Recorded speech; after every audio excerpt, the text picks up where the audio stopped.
Hello Kafden fans! Ito na nga ha, back to back mga kasambreros at saka doble-dobling endorsements mga kasambreros ang din-drop ni Ma'am Catherine sa kanyang Instagram posts. So pinakauna na nga rito itong kanyang TCL, pero unahin ko muna itong kanyang KFC na it's finger licking good mga. Grabe no?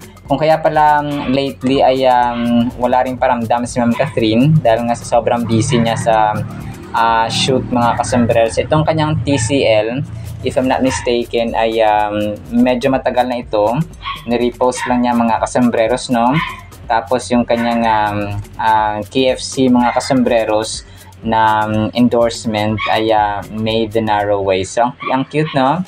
Kasi merong picture dito na kasama si Ma'am Catherine, kasama niya yung mga crew ng KFC mga kasambreros, na kung saan siya ay parang naging part ng crew nila mga kasambreros. Tapos inakbayan niya yung isang yung isang staff or crew dito mga kasambreros.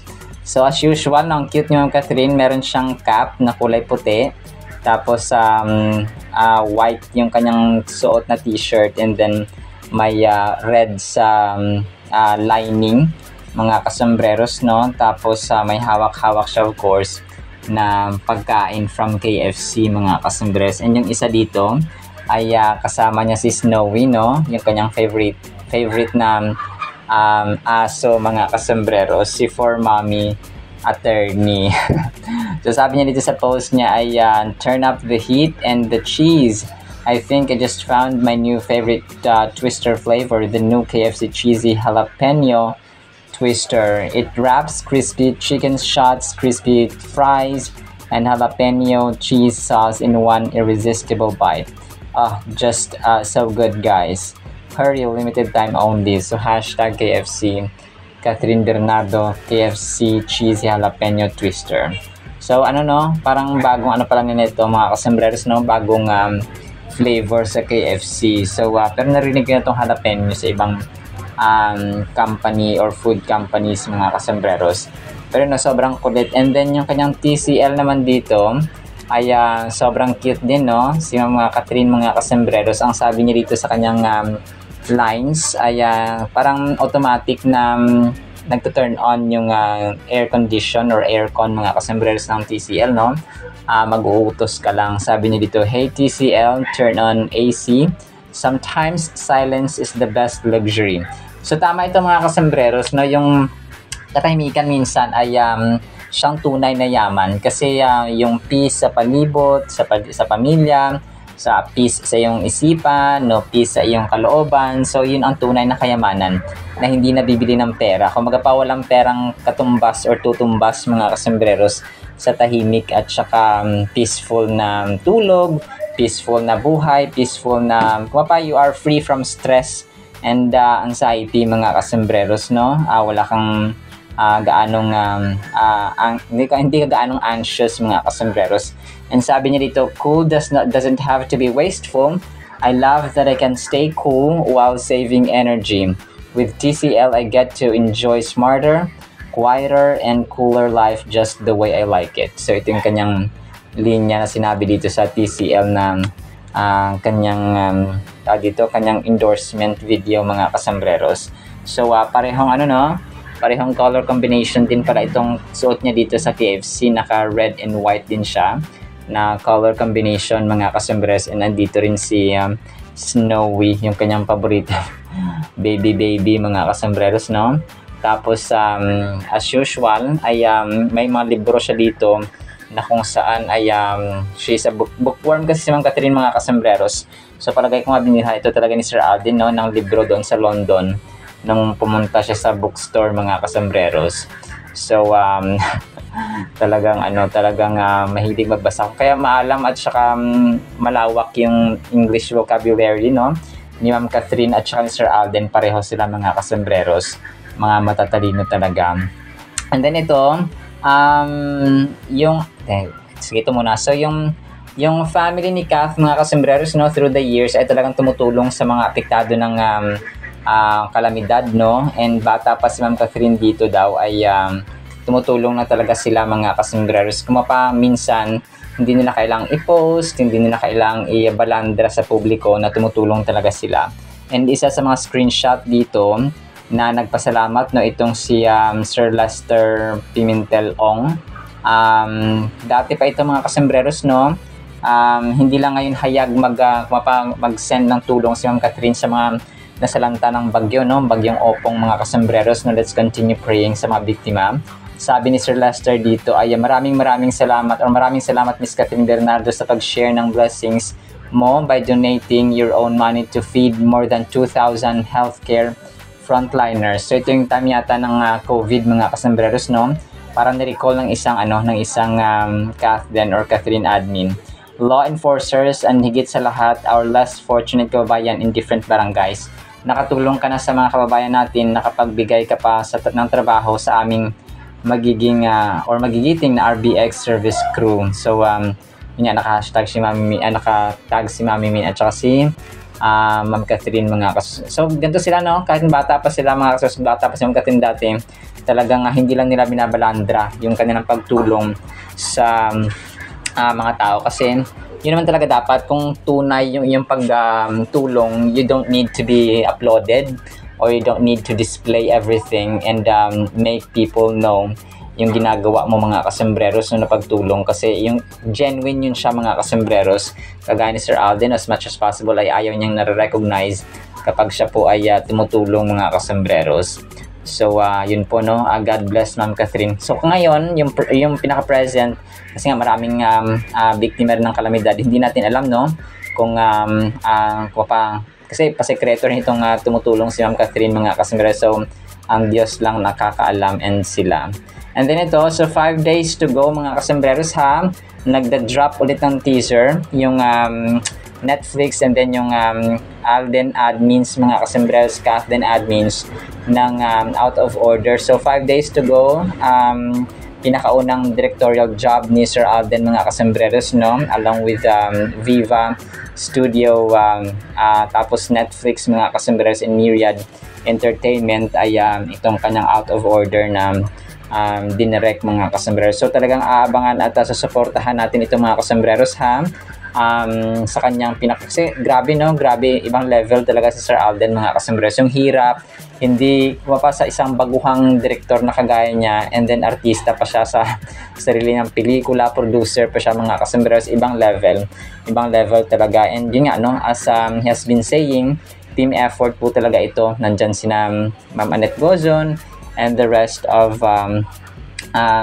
Myriad Entertainment and Viva team mga kasembreros or management. So good job ngayon pa lang.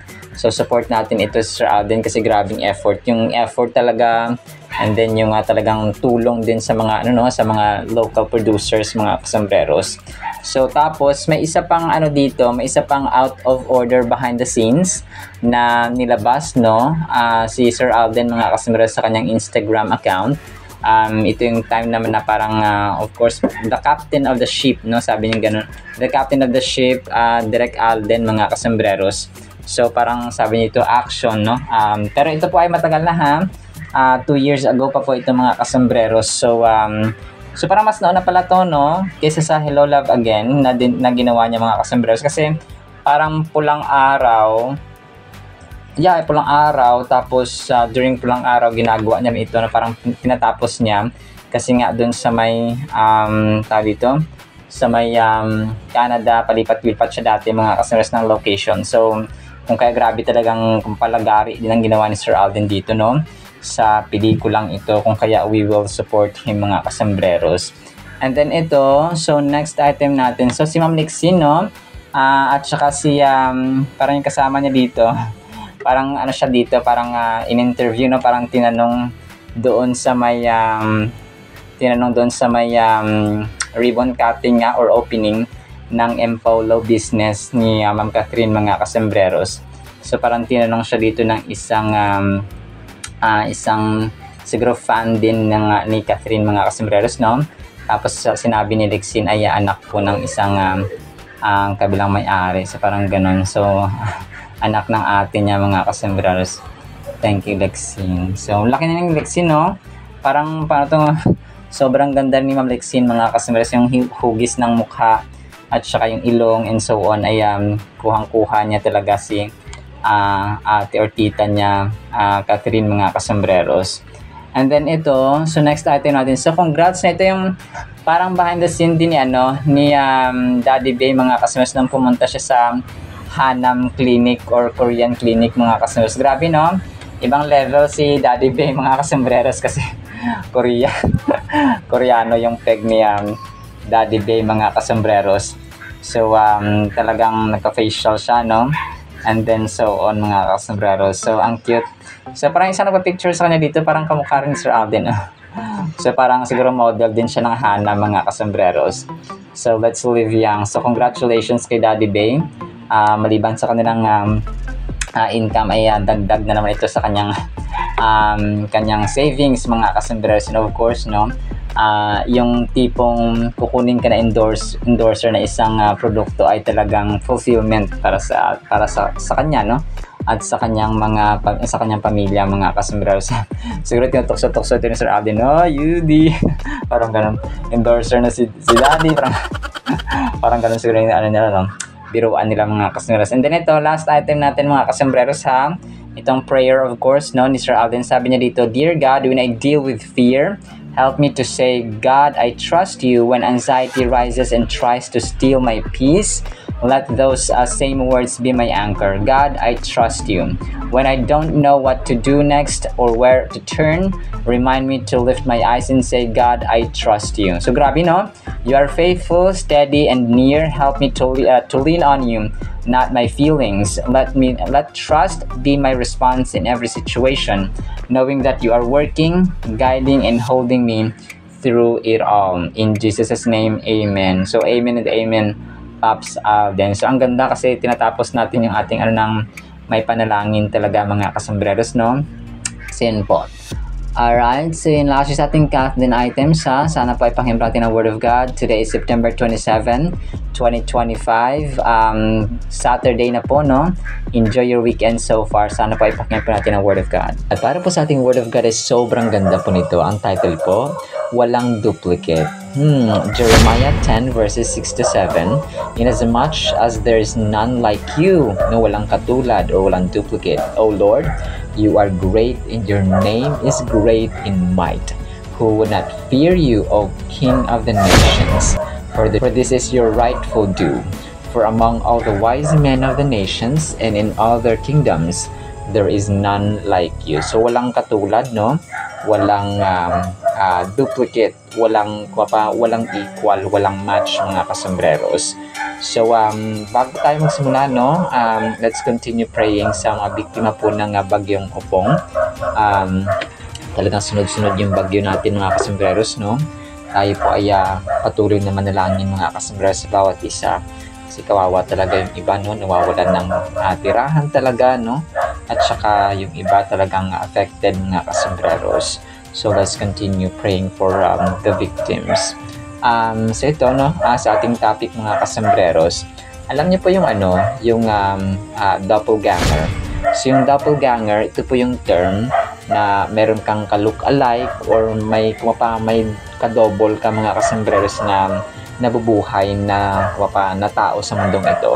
Let's say magkamukha kayo or match yung inyong itsura, yung physical feature, and so on, mga kasambreros. So ang tawag po doon ay doppelganger, mga kasambreros. So pero ang Diyos po natin ay wala po siyang katulad. Okay, ito yung sasabi ni Prophet Jeremiah dito na there is none like you, no? Walang mapasasusi ba minsan nagpapaduplicate kasi para magamit ng ating kasama sa bahay o kung sino man dyan, mga kasambreros. Pero sa atin po ay si Lord ay wala po siyang duplicate copy, okay? Hindi po siya napapa-xerox. Pero po pwede nating kopyahin, mga kasambreros, yung kanyang ugali, no? Yung kanyang utos, yung kanyang ugali, at saka ito yung character ni Jesus Christ, mga kasambreros, the only Son of the living God. So yun po siya. Pero in power, sa authority, sa position, hindi po natin siya kayang kopyahin, mga kasambreros.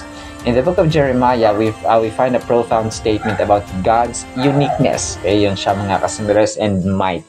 Ang kanyang lakas, mga kasambreros. This verse, Jeremiah 10:6, clearly identifies God as incomparable. So, hindi mo siya pwedeng i-kumpara mga kasembreros or i-match-match when it comes to power, authority, and sovereignty mga kasembreros, kasi nag-iisa lamang ang Diyos mga kasembreros, no? Ang Diyos ni Abraham, ni Isaac at ni Jacob, ang Diyos ng Israel, ang Diyos na lumikha ng langit at ng lupa, the great I am, and the Alpha and the Omega mga kasembreros. So when we think about this verse, we are reminded that God stands alone as the creator of the universe and the sustainer of all life. So siya lamang mga imagine niyo, kung wala siya, hindi na sustain yung ating solar system, yung ating universe, no? Maaring ang mabitwin ay mahuhulog lahat mga kasembreros. So magko-collide at magbabanggaan ang mga planeta. So dito mahalaga mga kasus talaga, kung wala ang control, kung wala ang power, kung wala ang sustainer o ang ating sustainer na Diyos mga kasembreros, ang lahat po ng buhay sa mundong ito ay mabavanish. Kung mamamatay lahat mga kasembreros. Kasi syempre no, kapag planeta, so tayo po ay mamamatay lahat. Everyone and everything in creation cannot compare to His greatness. Yung niya, wala po siyang katay at katulad. This is important for us as we navigate our lives. We may find ourselves facing challenges and uncertainties, but this verse assures us that God is strong and capable, unlike any other entity we encounter. So, ang verse na ito ay reassurance sa atin mga kasembreros ng Diyos po natin ay walang katulad. So, ang power niya ay infinite, walang katapusan at walang kapantay. So ang verse na ito, sabi na there is none like you, O Lord, no? Sabi dito, ang portion na ito ay nagsiserve sa atin ng foundational truth, okay? Foundational truth, nag-establish ito ng uniqueness ng Panginoon mga kasembreros. And by recognizing that God is like no other, we can draw comfort from the knowledge that He is not merely a distant deity, but our personal God who cares for us deeply. So hindi siya malayo na Diyos sa atin, no? Although, in a sense na yung nasa heaven, siya yung kanyang trono mga kasembreros, pero if we live according to His word, according to His instruction sa Biblia mga kasembreros, we live by faith mga kasembreros, mananampalataya, pananalig sa Kanya, He is just one prayer away. So, kapag binabasa natin yung kanyang salita kasi, ay kasama natin ang author. Okay, so si Jesus Christ mga kasembreros, no? Si God mismo ay yakap-yakap tayo when we read and we obey His word mga kasembreros. So the only book sa entire humankind mga kasembreros na kasama at present ang author ay ang Diyos mga kasembreros. So gumamit lang ang mga tao o gumamit lang ang Diyos mga kasembreros ng mga prophets para isulat ito mga kasembreros, but the main author at saka main producer, yung main na director mga kasembreros ng Biblia ay God Himself. Grabe, no? Tapos yung phrase dito na you are great, no? Dakila mga kasembreros ang Diyos ay nagsispeak about the grandeur of God. So when we consider the expanse of the universe, the intricacies of life, and the beauty of creation, we cannot help but recognize God's greatness, no? Kung sa pagtingin pala natin sa langit, no, sa sky mga kasembreros, makita na natin yung endless ba? Saan kaya hanggang to saan kaya yung boundary ng langit, di ba? Kasi kapag tumingin ka sa langit, parang hindi mo matansya, hindi mo malaman kung saan yung boundary, asan ba yung haligi, asan ba yung may limit ba ang sky na ito, ang heaven na ito, no? So dito pa lang ma-amaze ka mga kasembreros, tumingin ka sa langit, huminga ka ng huminga.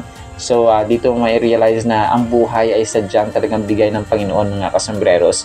Umikot ka pa, no? Talagang may magkita ka mga dito, yung mga beautiful creation ng Panginoon, yung mga bundok for example, mga dagat, no? And so on, no? Mga animals. So lahat ito ay nagsispeak at saka nagre-reflect how awesome, how great mga kasembreros ang ating Diyos through His creation.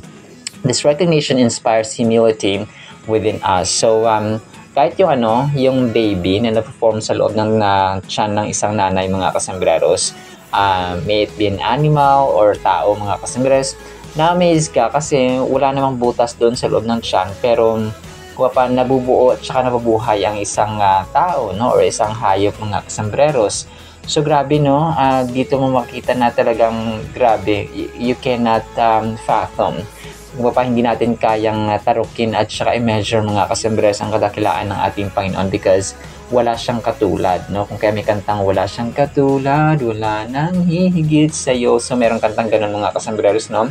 There is none like God, mga kasambreros. At saka yung mga lesson dito na dapat nating isa-isip at isa puso, mga kasambreros, ay kailangan nating i-recognize yung uniqueness. Ang tao kasi, kahit na may similarity yung mukha, yung mga kambal na magkamukha, pero may mga differences pa rin sila. Walang magkakaparehong fingerprint, walang magkakaparehong parang ay yung nasa mata, mga kasambreros, na walang magkakapareho na ganun. So dito na, kahit nga magkakambal, ay may pagkakaiba rin kahit sa ugali, no, na konti, mga kasambreros, hindi sila talaga nagkakatugma. So dito natin makikita na yung ating uniqueness ay picture din ng uniqueness ng Panginoon, mga kasambreros. So amazing, no? Amazing, mga kasambreros. When we understand this, our worship becomes more meaningful and sincere. We approach God with a sense of reverence as we consider His unmatched qualities, no? And ang next lesson natin dito, mga kasosay, kumapag yung trust natin, yung tiwala natin sa Panginoon, mga kasambreros, dapat ay given na yon as we are children of the living God. So wala siyang katulad, mga kasambreros. So sa power, sa might, sa strength, sa sovereignty, and sa kingdom. Alright, sinama sa ating Word of God, ha? Nawa po ipagpalaan po tayo ng pag-ibig, pananampalataya, pag-asa, and sense of awe or paghanga, no, sa amazing na Diyos natin. In Jesus' name we pray. Amen and amen. Po.